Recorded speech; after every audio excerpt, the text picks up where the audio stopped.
여러분 안녕하십니까? 오늘은 우리 다니엘서 11장 연구 세 번째 강의가 되겠습니다. 지난번 우리가 11장 이제 전반부를 우리가 어떻게 연구할 것인가를 말씀을 드렸습니다. 11장 5절부터 전개되는 남방왕과 북방왕의 이 45절까지의 전개 가운데 몇 가지 우리가 그 문단들을 5절부터 15절 그리고 16절부터 24절 그리고 25절부터 30절 31절에서 39절 40절과 41절 이후가 보여주는 이 내용들이 남방과 북방왕의 전개 방식에 있어서 어떤 때는 남방과 북방왕이 대결하는 국면, 그리고 또 그 이후에는 북방왕이 독주하는 이러한 내용을 토대로 우리가 패러그래프를 나누어 보았습니다. 그러면서 11장 5절부터 15절의 예언에 관한 해석은 크게 여러 교단들이 차이가 없다는 것을 말씀을 드려서, 그 이유는 알렉산더가 무너지고 그리고 알렉산더 이후에 네 나라가 승리하고 네 나라 가운데서 이후에 프톨레미 왕조와 셀루쿠스 왕조로 남방과 북방으로 나누어지는 가운데 거기에서 둘 사이에 결혼 동맹이 있었고 결혼 동맹이 깨어지면서 서로 원수 관계가 되어 싸우는 내용이 14절까지 전개되기 때문에 이 예언의 해석은 결국 프톨레미 왕조와 셀루쿠스 왕조의 지난 역사들을 우리가 추적해 가면 되기 때문에 그 내용이 어렵지 않고 그리고 교단마다 그 해석에 차이가 없음을 말씀을 드렸습니다. 그래서 우리가 정리를 하면 5절부터 15절까지는 셀루쿠스 왕조와 프톨레미 왕조의 충돌, 셀루쿠스 왕조는 북방왕이고 프톨레미 왕조는 남방왕의 대결로 기록되어 있는 것을 보여준다라고 말씀을 드렸습니다. 자, 오늘부터는 이제 16절부터 24절까지 남방왕이 이제 북방왕에게 이제 거의 북방왕의 손아귀에 들어가고 그리고 북방왕이 독주하는 여기에 대하여 우리가 이제 살펴보는 것이 오늘 강의의 목적이 되겠습니다. 자, 16절 시작이 이렇게 나옵니다. 오직 와서 치는 자가, 이 남방왕을 치는 자죠. 오직 와서 치는 자가 임의로 행하리니 능히 그 앞에 설 사람이 없겠고 그가 영화로운 땅에 설 것이요 그 손에 멸망이 있으리라. 자, 남방을 치러 오는데 굉장히 강한 세력이 등장하는 표현입니다. 임의로 행하고 그 앞에 설 사람이 없고 그리고 영화로운 땅이나 예루살렘을 점령할 것을 얘기하는 겁니다. 그러면서 그 손에 멸망이 있는 이 16절부터 해석을 어떻게 하느냐에 따라 오늘날 이제 교단마다 해석이 달라집니다. 대부분의 우리 제7단식 예수 재림교 아닌 다른 일반 장로교, 감리교, 침례교, 개신교 대부분의 개신교에는 이 16절 이후를 여전히 셀루쿠스 왕조에서 일어나는 안티오쿠스 4세, 안티오쿠스 에피파네스로 알려진 그 사람으로 적용하여 다니엘 11장 16절 이후부터 거의 40절까지의 모든 내용을 안티오쿠스에게 적용하는 그런 예언 해석을 일반 개신교회가 하고 있습니다. 자, 여기에서 우리 에스테이 교회와 개신교회가 왜 갈라지는가?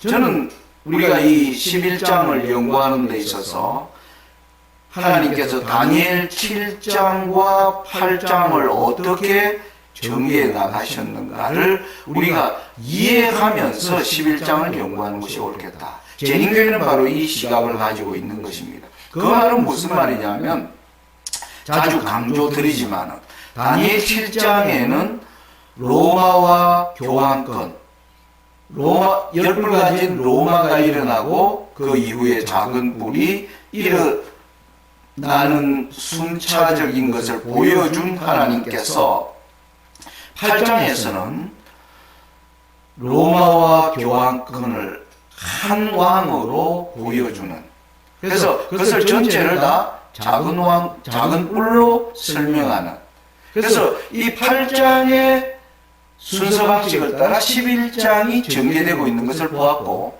11장에서 남방왕, 북방왕으로 싸우는 모습에서 우리는 바로 작은 뿔이 북방왕임을 알게 되는데, 재림교회는 바로 여기서 와서 치는 자 11장 16절부터는 바로 이 북방왕이 셀루쿠스 왕조에서 어떻게 로마로 바뀌어지는가를 우리 재림교회는 그렇게 예언을 해석하는 것입니다.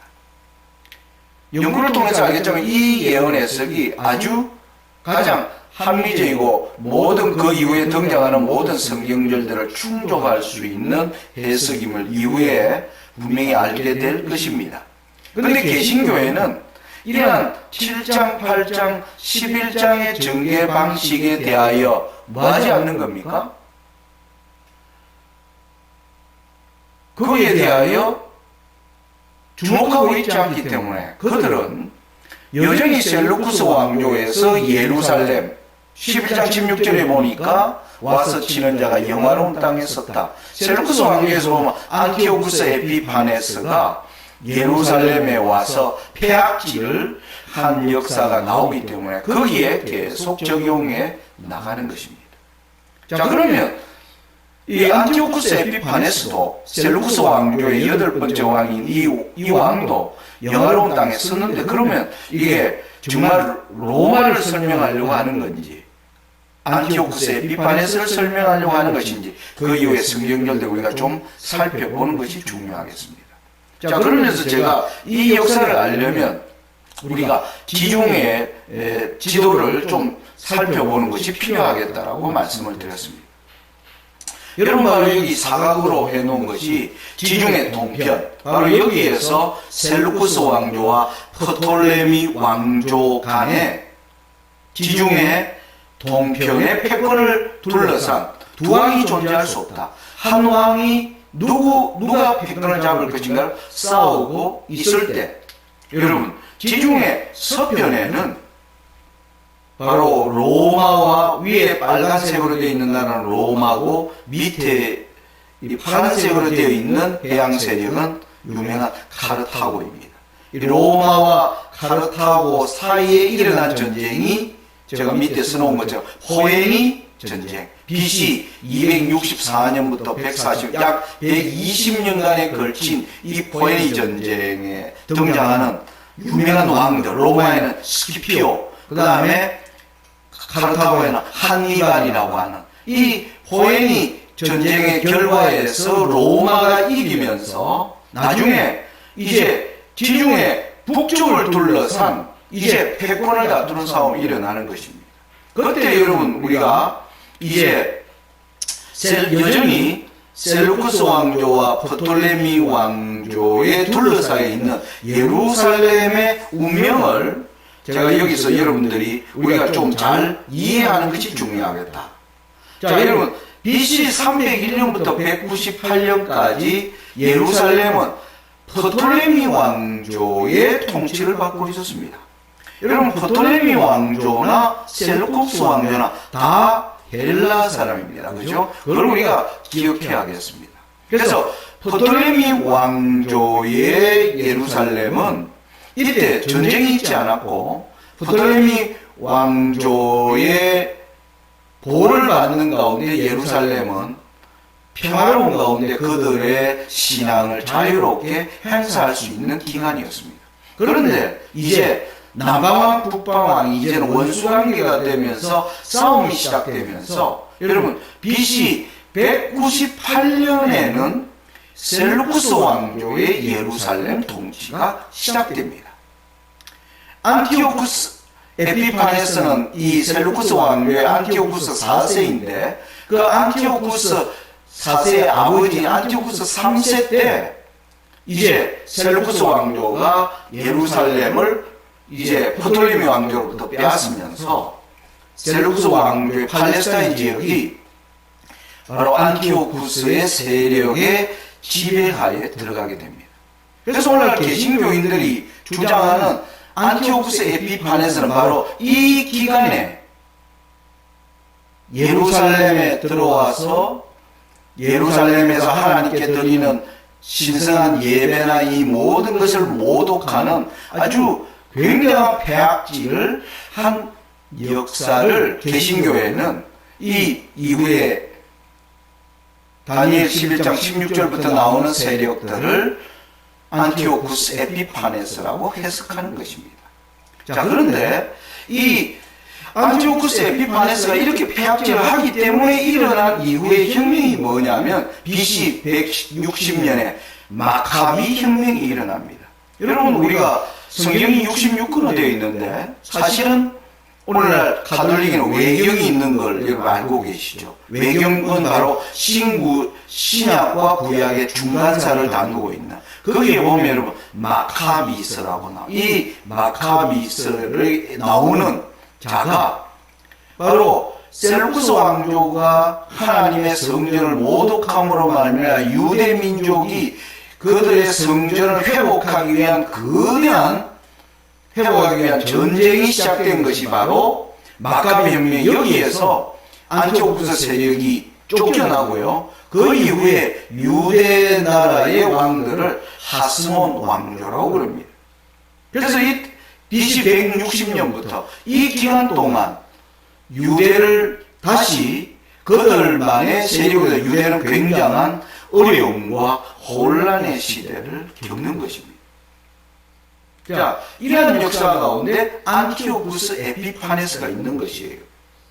그런데 여러분, 안티오쿠스 에피파네스 당시에 이미 아까 말씀드렸지만 카르타고를 무너뜨린 이제 로마가 북방왕국 시리아와 전쟁을 치르면서 이제 로마가 시리아와의 전쟁에서 이기면서 시리아가 완전히 망하지는 않았지만 지중해의 모든 세력들은 로마의 지배하에 들어가게 되는 것입니다.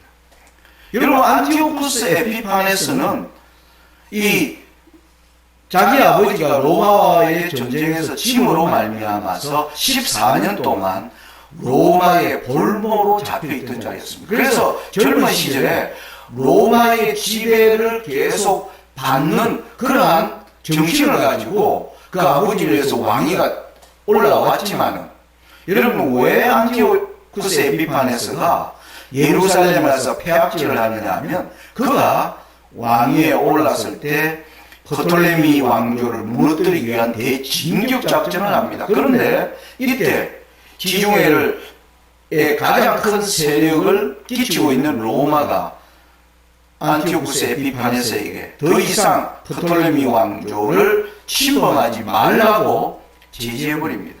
여기에 자존심이 상한 에피파네스가 돌아가는 길에 예루살렘에서 그러한 자기가 당한 그러한 치욕을 폐악질로 안갚음한 사건이 바로 예루살렘 성전 모독 사건으로 알려집니다. 그러니까 여러분, 안티오쿠스 에피파네스는 강한 자가 아니었습니다. 예루살렘에서 폐악질을 했지만 그는 로마의 제지를 받았고 로마가 막는 길을 자기의 뜻으로 나아갈 수 없는 그런 사람이었습니다. 그런데 우리가 16절에 보면 와서 치는 자는 임의로 누구의 간섭을 받지 않는 것입니다. 그리고 그 앞에 설 사람이 없기는 굉장히 강한 세력임을 설명하는 겁니다. 그리고 그 손에 멸망해서 이걸 안티오쿠스 에피파네스에 적용할 수 있는가? 그럴 수 없는 겁니다. 이렇게 개신교인들은 영화로운 땅에 섰다는 이 한 가지만 가지고 안티오쿠스 에피파네스로 적용하는 것입니다. 그러니까 안티오쿠스 에피파네스의 지난 역사를 우리가 살펴보면 안티오쿠스 에피파네스는 지중해를 장악하고자 하는, 그리고 영적인 거대한 다니엘 11장이 보여주는 큰 전쟁 가운데서 필적할 만한 인물이 전혀 되지 못하는 것을 우리가 알 수 있게 되는 것입니다. 자, 여기서 우리가 이 시대의 역사를 좀 더 이해하기 위해서 제가 여러분들에게 좀 부가적인 설명을 해드리겠다면 다니엘 8장 23절에는 작은 뿔이 올라오는 과정을 이렇게 말하고 있습니다. 이 네 나라 마지막 때에 패역자들이 가득할 즈음에 한 왕이 일어나리니 그 얼굴은 엄장하며 괴귤에 능하며. 여러분, 작은 뿔이 올라오는 이 과정을 마지막 때에 패역자들이 가득할 즈음에 한 왕이 일어나리. 여러분, 패역자들이 무슨 말입니까? 패역자들은 힘을 가지고 약한 자, 모든 자들을 다 짓밟는 그러한 자들을 패역자라고 부릅니다. 여러분, 그 위에 실제로 역사를 보면, 여러분, 이 오늘날 이 파워포인트로 보시면 좌편 상단에 있는 이런 인물들이 바로 셀루쿠스 왕조의 안티오쿠스 왕들의 조각상이에요. 이 왕들이 정말 패역자들이었습니다. 지난번 제가 두 번째 강의 마칠 때 말씀드리겠지만은 이스라엘 백성들이 정말 좋은 시절을 지내다가 이제는 힘든 시절, 정말 좋은 때는 지나간 것을 알리는 것이 바로 셀루쿠스의 왕조의 왕들이 일어날 때였습니다. 여러분, 이 이후에 일어나는, 여러분, 이 포에니 전쟁에서 보인 한니발, 여러분, 역사에 등장하는 많은 영웅들, 스키피오. 여러분, 로마가 일어나기까지 로마의 1차 3부 정치에 일어나는 폼페이우스, 줄리아스 시저, 크라수스. 그리고 그 이후에 이 체제가 혼돈에 빠지자 다시 옥타비아노스, 안토니우스, 레피두스로 이어지는 이 모든 시대는 모두가 다 뭐냐면 힘으로 상대방을 제압하고, 그리고 그가 권세를 가지게 되면 그들의 힘으로 약자를 이제는 강압하는 그러한 시대가 실제로 들어가는, 다니엘 8장 23절이 말하는 것처럼 정말 패역자들이 가득할 즈음에 한 왕이 일어나는 때였습니다. 여러분, 이 지중해를 두고 누가 그 패권을 다툴 것인가? 이제는 여기에서 패권에 다투고 드디어 패권을 잡는 사람은 이스라엘을 향하여, 하나님의 백성을 향하여 옛날과 같이 뭐 하는 겁니까? 관용의 정치를 펴는 것이 아니라 힘으로 억압하는, 교회 입장에서는 정말 힘든 시절이 오는 때를 알리는 시대였습니다. 여러분, 역사는 항상 얘기합니다. 강한 나라의 조건은 뭔가? 강한 나라가 군림할 것인가? 아니면 강한 나라가 좋은 정책으로 약자들에게 매혹하는 그들에게 그러한 나라가 될 것인가? 세상을 이끄는 리더는 바로 이러한 것에 답할 줄 알아야 됩니다.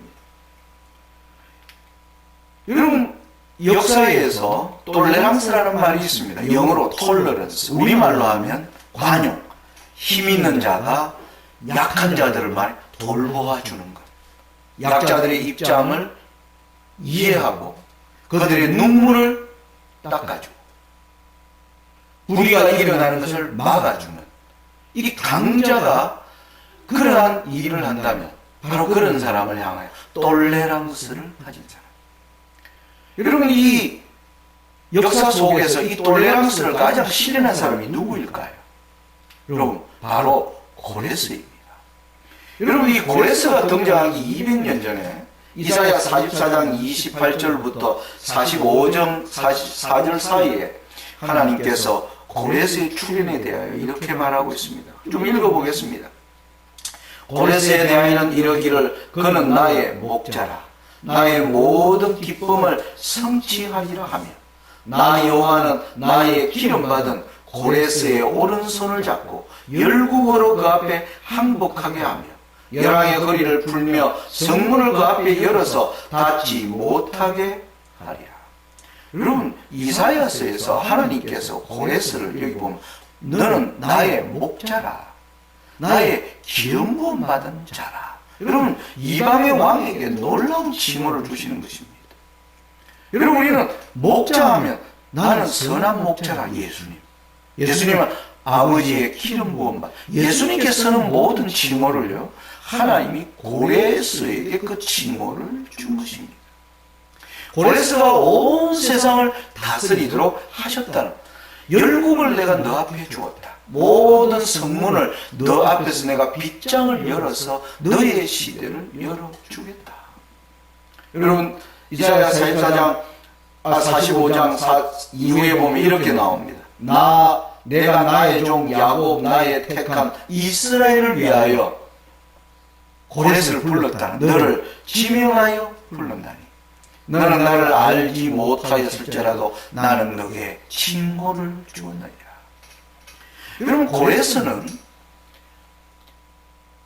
예수님이 나라를 통치하는 그 나라를 가장 잘 보여준 왕이 바로 고레스였습니다. 여러분, 고레스가 죽고 난 오랜 이후에 오늘날 고고학자들이 고레스 시대에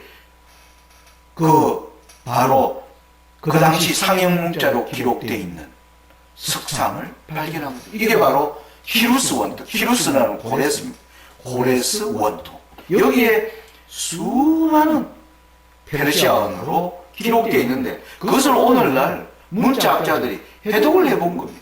이게 언제 만들어졌는가? 약 BC 539년에 쓰여진, 학자들은 이것을 세계 최초의 인권 선언문이라고 할 정도로 놀라운 사상을 전달하는 걸로 알려져 있습니다. 그 내용을 보면 이런 겁니다. 고레스는 모든 나라 민족들을 정복하지만 그 민족들을 정복할 때 그들의 짓밟히, 혹시 그들의 신전을 짓밟았다면 다시 그들이 그것을 짓고 싶어 할 때 그것을 지을 수 있도록 허락해 주라. 그리고 모든 쫓겨난 사람들은 자기 그 민족에게로 돌아갈 수 있도록 해주어라. 여러분, 인종, 언어, 믿음, 모든 것은 평등하게 다스려라. 그리고 힘으로 약자를 억압하는 것을 금지한다. 이것이 고레스가 이루었던 놀라운, 그 시대의 전 세계 왕들에게 주는 놀라운 메시지였습니다.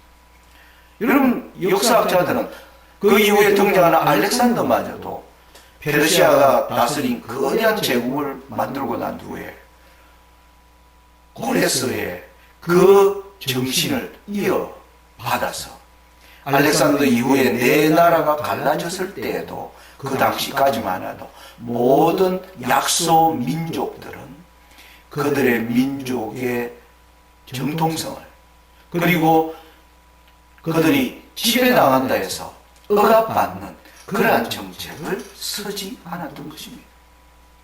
여러분, 그런데 그 시대가 지나간 것입니다. 바로 셀루쿠스 왕조와 프톨레미 왕조의 싸움은 이제는 그러한 자들이 아닌 패역자들이 가득한 시대, 힘으로 백성들을 억압하는 시대가 시작됨을 알리는 바로 사건이었고, 바로 하나님의 백성들에게는 드디어 하나님의 백성들에게 큰 시련의 때가 오는, 이제 모든 신앙이나 이런 것도만 자유로운 신앙을 이제는 보장받지 못하는 그러한 시대로 들어가는 것을 알리는 중요한 사건들이었습니다. 그래서 여러분, 16절 이후부터는 로마가 올라오는 과정 속에서, 아까 로마가 포에니 전쟁과 시리아 전쟁을 거치고, 그리고 1차 삼두정치와 2차 삼두정치를 거치면서 서로 로마의 패권을 잡기 위한 거대한 패역자들의 전쟁의 모습을 17절부터 쭉 이어져서 얘기하는 겁니다. 여기에서 이 패역자들이 로마를 다 통일하기 위한 뭡니까? 바로 프톨레미 왕조를 지배하기 위한 거대한 싸움이 이제 시작되는 광경을 17절 이후부터 설명하는 것입니다. 자, 아까 예루살렘의 운명을 마카비가 혁명을 일으키면서 이제 안티오쿠스 왕조의 세력을 쫓아내고 난 뒤에 하스몬 왕조가 계속됐지만 이 하스몬 왕조 때에 드디어 예루살렘을 정복한 것은 바로 로마의 폼페이우스인 겁니다. 그래서 16절에 예루살렘을 정복해 들어오는 것은 바로 로마임을 우리가 여기서 알 수가 있는 것입니다. 여러분, 이 지중해의 모든 세력을 장악하고 이제 프톨레미 왕조는 로마의 세력하에 있을 때, 여러분, 거기에서 나온 유명한 사건이 바로 폼페이우스에게 다가온 클레오파트라, 바로 프톨레미 왕조의 여왕이었습니다. 그게 유명한 이 클레오파트라는 폼페이우스, 그 다음에 폼페이우스가 망한 이후에 줄리아스 시저를 미혹하고 줄리아스 시저가 망한 이후에 안토니우스를 미혹하는 놀라운 역사의 이야기가 다 나와. 여기 보면 17절에 이 남방왕이 북방이 쳐들어올 때 17절에 여자의 딸을 그에게 주어 그 북방을 패망하게 하려 할 것이나 이루지 못하고 나중에 뭐 하는 겁니까?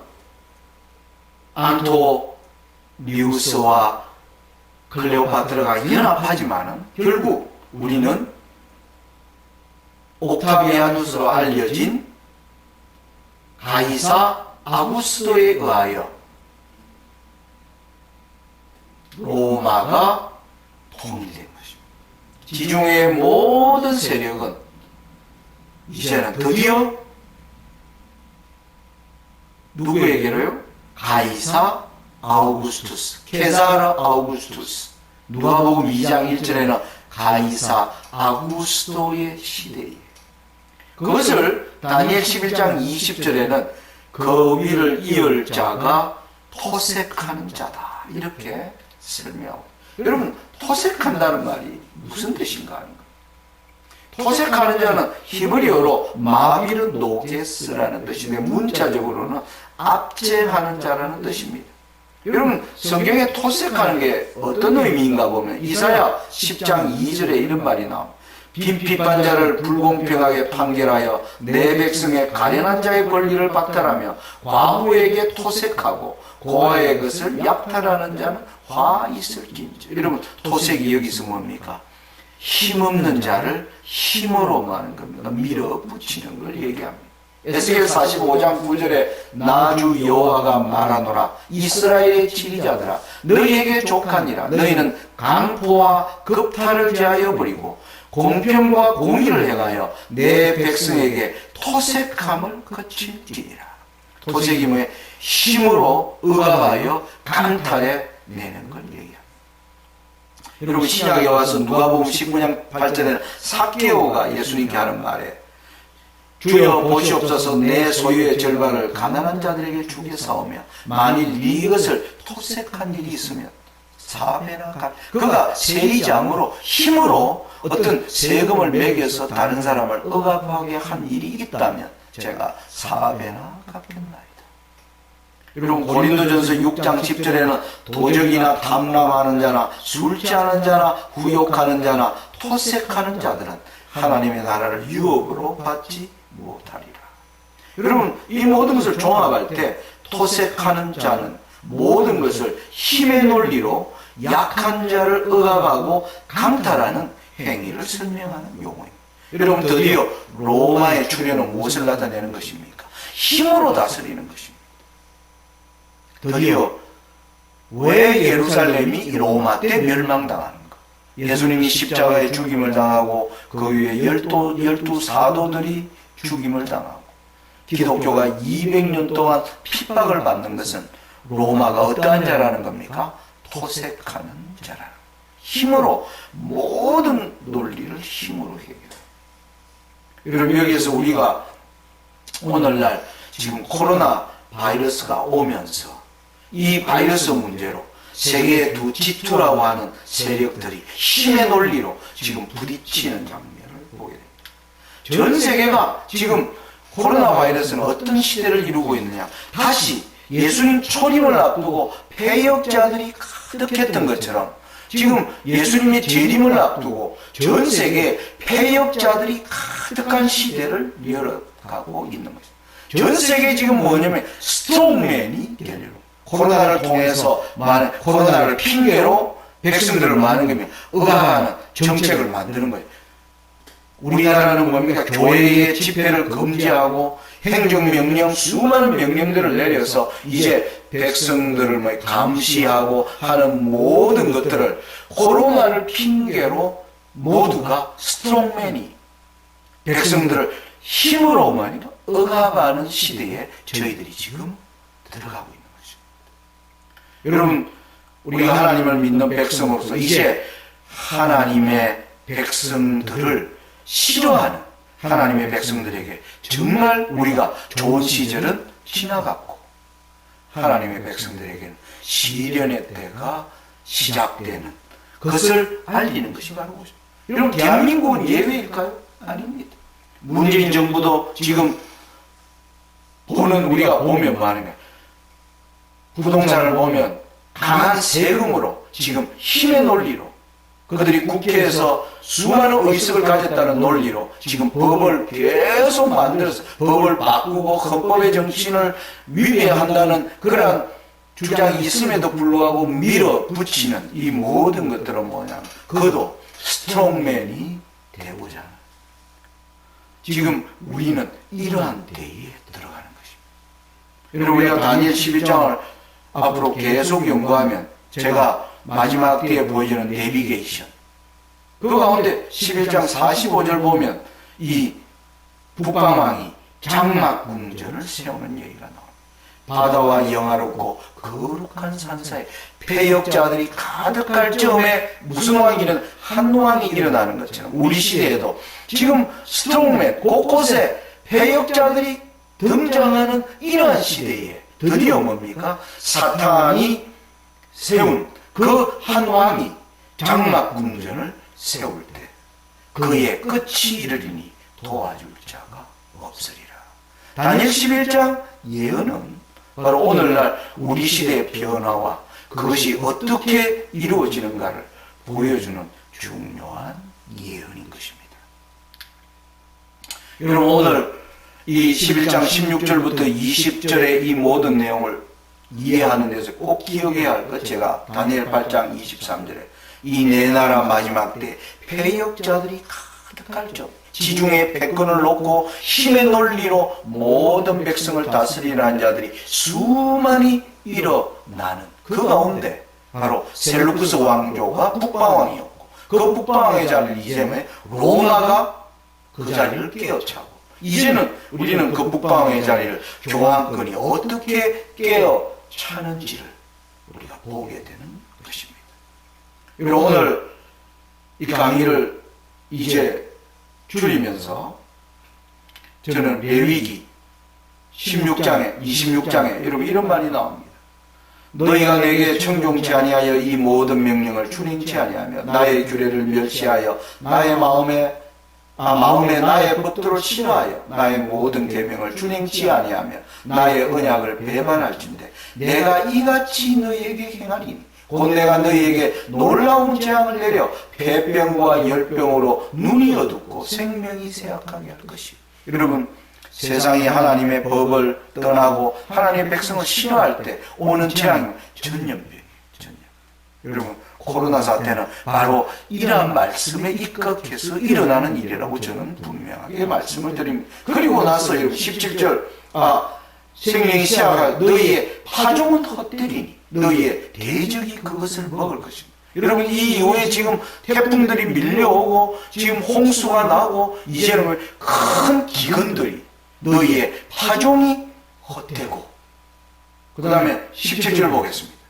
내가 너희를 치리니 너희가 너희 대적에게 패할 것이요. 왜냐하면 교회가 이제는 적들에게 둘러싸이는 것입니다.